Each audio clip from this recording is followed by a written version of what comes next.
Hello everyone, and welcome back to another episode of Divine Wisdom Dialogues. My name is Evelyn Philomena Zwicker. I'm a love and self-love coach and a sacred teacher and healer of the heart, helping you to heal the toxic relationship with yourself so that you can become the beautiful divine feminine that is inside of you. Today, I want to talk about the topic of distraction and how it leads to disconnection and even self-abandonment of ourselves. I've just returned from this amazing retreat on the Azores, on the beautiful island of San Miguel. I organized this retreat together with my beautiful soul sister, Almarinda Amaral, and we had an amazing experience. And whilst I was there, I really felt the contrast of the peace and the harmony and the balance in the energy to my life here, which is full, where there's lots of noise and there's this busyness energy. And I realized how all of this takes me away from my true self. Think about it. On a daily basis, we have to deal with traffic. We have to deal with noise pollution. We have to deal with the pollution of social media entering our field. And by pollution, I mean polluting our energy field with all of this input, with all of this energy, whether we want it or not. And while it is helpful, social media and all of this digital technology, and I love technology, but I don't want it to dominate my life. I don't want to be kept in this treadmill of busyness, which is actually what society is asking us to do the whole time. Now, why is that? I think it's so that we don't connect to our deeper truth, to that deeper part of ourselves. Because if we all start connecting with that deeper part of ourselves, we start questioning society. We start questioning the way things are done. We start reclaiming our power and start to align with how we want to live and not how society wants us to live. When we go on retreats, we retreat, right? We retreat from the world in order to come back to this state of being, of balance and harmony and joy and love, because that's our original state.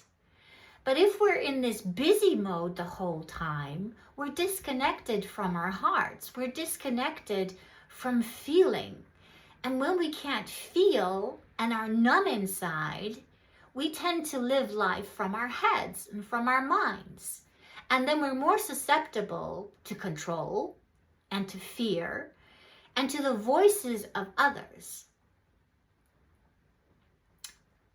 I think that on some level, society keeps us distracted, keeps on creating all these different means of distracting us from our real self, calling it entertainment. Let's look at Netflix. I love Netflix, but now there's this trend of binge watching, right? And these movies and these series, they're made so that we keep on feeding on this. And what happens when we keep on watching, and I'm guilty of this too, is that our mind becomes numb. We become numb inside. It's the same with these games for our children. They numb us. They numb our children. They swallow them up inside this virtual world, and they're unable to connect to their feelings.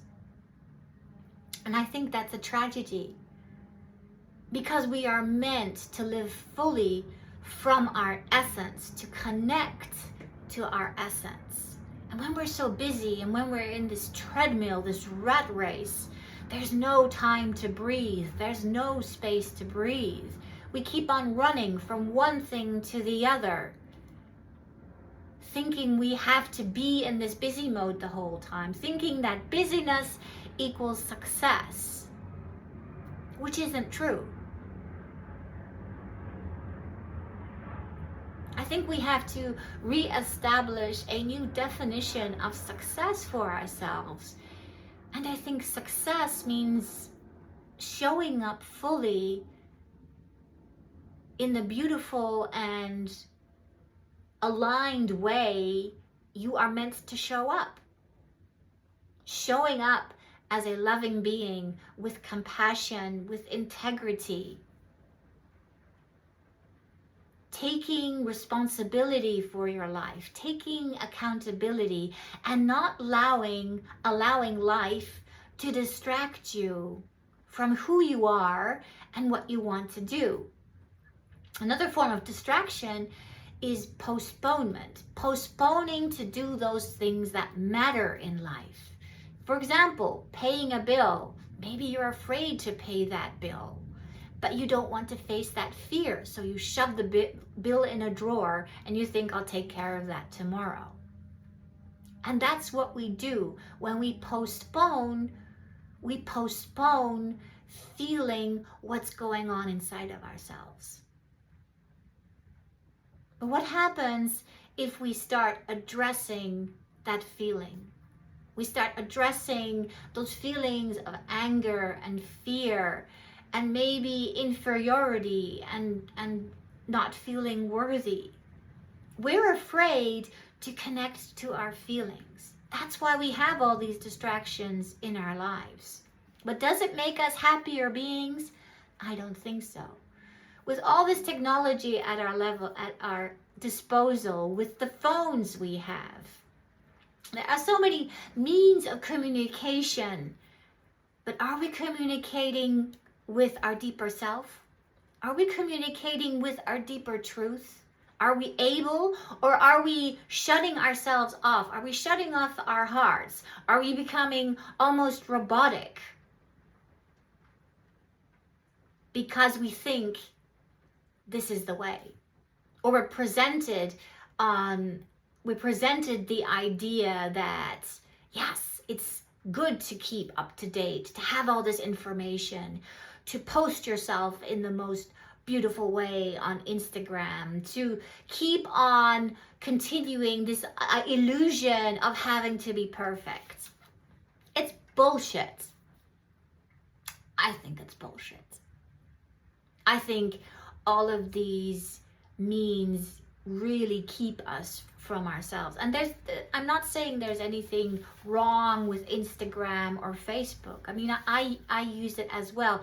But I think the danger is when we let it rule our lives, when we spend our days scrolling the internet because we're bored and we're not feeling fulfilled on the inside. And so we keep on looking for things to fulfill us on the outside, but in a way that keeps us distracted from really connecting to in here, to really feeling what's going on in here. And yes, it is.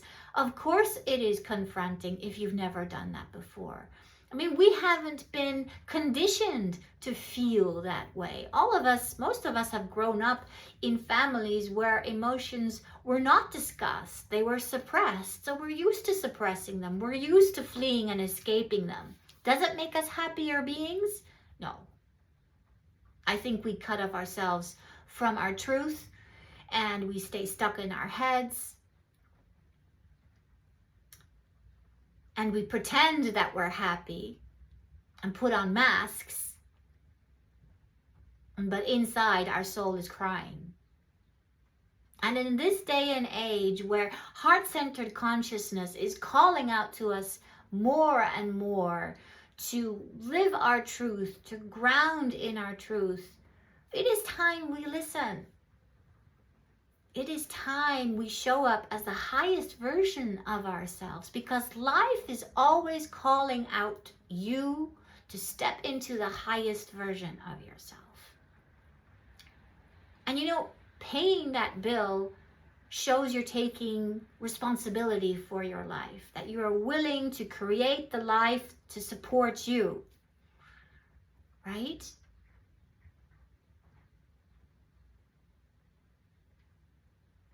You are meant to shine and to be sovereign in your life. But you can only create that sovereignty when you choose it, when you step up, to the plate, when you acknowledge what's going on inside of you, and you stop postponing your life because of fear, because of limiting beliefs, you don't allow life's distractions to get in the way of who you are. So thank you so much for watching. I hope this was helpful for you. Remember to awaken, heal, and rise. And I just wanted to add one more thing. I've noticed I love organizing retreats.